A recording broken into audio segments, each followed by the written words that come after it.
হাঁটুর ligament injury কেন হয়? এসিএল ইনজুরি সাধারণত হঠাৎ চাপ, মোচড় বা আঘাতের কারণে ঘটে। ফুটবল, বাস্কেটবল, ক্রিকেট খেলোয়াড়দের মধ্যে এই ইনজুরি বেশি দেখা যায়। আঘাতের সময় পপ শব্দ হতে পারে এবং হাঁটু ফুলে যায়। এমআরআই পরীক্ষার মাধ্যমে ইনজুরির সঠিক তথ্য পাওয়া যায়। চিকিৎসা নির্ভর করে রোগীর বয়স ও ইনজুরির মাত্রার উপর। বিশ্রাম, বরফের শেক ও ফিজিওথেরাপি কার্যকর। নিয়মিত হাঁটুর পেশি শক্ত করার ব্যায়াম করুন। সঠিক ভঙ্গি বজায় রাখুন এবং উপযুক্ত জুতা ব্যবহার করুন। হাঁটুর লিগামেন্ট ইনজুরি কেন হয়? চিকিৎসা কি? হাঁটুর ভেতর একটি গুরুত্বপূর্ণ লিগামেন্ট এসিএল বা এন্টেরিয়র ক্রুসিয়েট লিগামেন্ট। এটি উরুর হাড়, ফিমার ও পায়ের পাতার হাড়কে টিবিয়া যুক্ত করে শক্ত করে ধরে রাখে। হাঁটুর স্থিতিশীলতা বিশেষ করে সামনে পেছনে ও ঘুরে যাওয়ার সময় হাঁটুকে সঠিক অবস্থানে ধরে রাখে। কেন ইনজুরি হয়? সাধারণত হাঁটুতে হঠাৎ চাপ, মোচড় লাগা বা আঘাতের কারণে এসিএল ইনজুরি হয়। Football, basketball, cricket, handball, kabaddi ইত্যাদি যারা খেলেন, তাদের এসিএল জখম হয় বেশি। বিশেষ করে হঠাৎ দৌড়ানো, থেমে যাওয়া বা দিক পরিবর্তনের সময় এই ইনজুরি হয়ে থাকে। ব্যায়াম বা জিম করার সময় ও লাফিয়ে নামার সময় হাঁটু সঠিক ভঙ্গিতে না থাকাও একটি কারণ। গাড়ি দুর্ঘটনায় বা সিঁড়ি থেকে পড়ে হাঁটুর সামনে ধাক্কা লাগলে হতে পারে। নারীদের তুলনামূলক বেশি হয়, কারণ নারীদের হাঁটুর গঠন, হরমোনজনিত প্রভাব ও পেশি নিয়ন্ত্রণে পার্থক্য থাকে। কিভাবে বুঝবেন? আঘাতের সময় পপ শব্দ হতে পারে।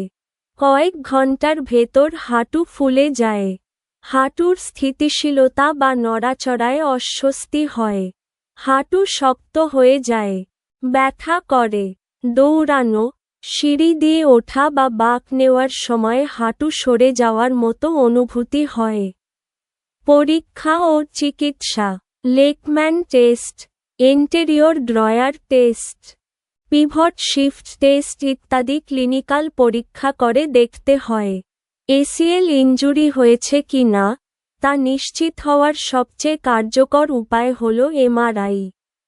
হাড় ভেঙেছে কি না দেখতে এক্স-রে করার প্রয়োজন হয়।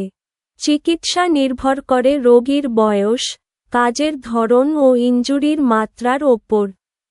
সাধারণত যারা খুব বেশি খেলাধুলা করেন না বা শারীরিকভাবে কম সক্রিয়, তাদের জন্য অস্ত্রোপচার ছাড়া চিকিৎসা কার্যকর। এছাড়া বিশ্রাম, বরফের শেক ও আক্রান্ত জায়গা উঁচুতে রেখেও উপকার পাওয়া যায়। চিকিৎসকের পরামর্শ অনুযায়ী ব্যথানাশক ওষুধ খাওয়া যেতে পারে। কিছু ফিজিওথেরাপি বেশ কার্যকর।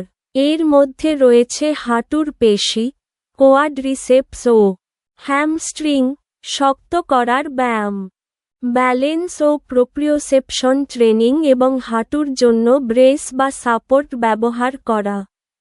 যারা নিয়মিত খেলাধুলা করেন, বয়স কম বা যাদের হাঁটু বারবার সরে যায়, তাদের জন্য অপারেশন বা অস্ত্রোপচার করাই ভালো। অপারেশনের পর দীর্ঘমেয়াদী ফিজিওথেরাপি ও পুনর্বাসন চিকিৎসা 6 থেকে 9 মাস অত্যন্ত জরুরি। নিয়মিত হাঁটুর পেশি শক্ত করার ব্যায়াম করুন।